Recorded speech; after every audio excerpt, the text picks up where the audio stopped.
This month's swing, crawl, knee crawl, we're doing the kip in the hang. So you're going from a hollow to an arch dynamically, building that momentum in that. So you get that power from that, changing the shape of the chain. Then we've got a crawl, nice and simple, just keeping the elbows locked along the floor.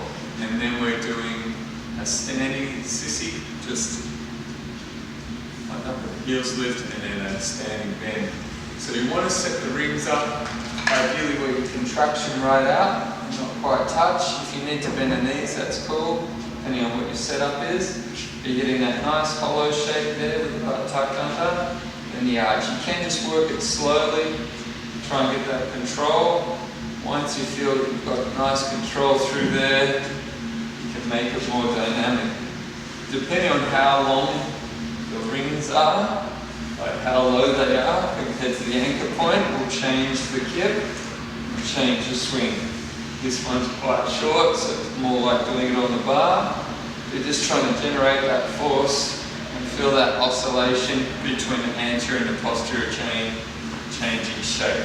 You could add in the pull-ups with it as well if you like a kipping style pull-up, but the main thing is to feel that oscillation and get a nice connective tissue response through the dead hang and strengthen it like that and not overdo it.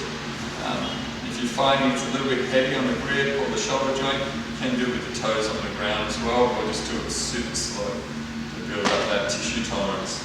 For the crawl, just going on the ground, keeping the legs straight and the elbows locked. So what you're doing here is just small steps with the opposite ankle and the shoulder. Really trying to stay protracted for 30 seconds, so 15 seconds forward and back, but really trying to keep that position. You can make it harder by having the hands a bit further out in front, so the angle of the arm, instead of being there, is more like that. That way you have to work a lot harder. Just be mindful of it, not to collapse through the lower back, because the longer you get, the more pressure there is in the core. So just working the hand and the opposite ankle, hand and the opposite ankle, keeping that position. But it is quite good for you to really try and integrate that serratus and not use the upper traps and the neck too much, really trying to feel that. So if you're finding that you need to develop that more, it's a great exercise for that. For the sissy, don't rush to get really deep, just focus on feeling that core turn on, keep the front of the hips open. Even if you're only going that far, that's fine. And you're just going to work 3 reps, going deeper, try and get the knees closer to the ground. As it gets better, you'll get deeper, but you want to make sure you get that nice tissue tolerance through the quad tendon before you force it too much. Then for the bend, just hinging in the hip, shoulder blades down the back, really trying to make sure you drive the butt back.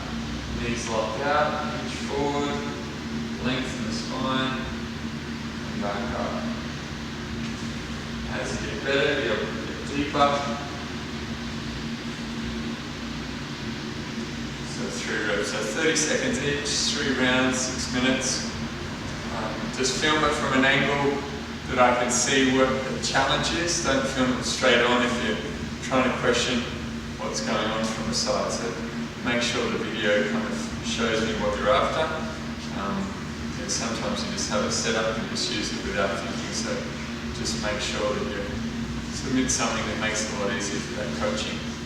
But see you next time, guys.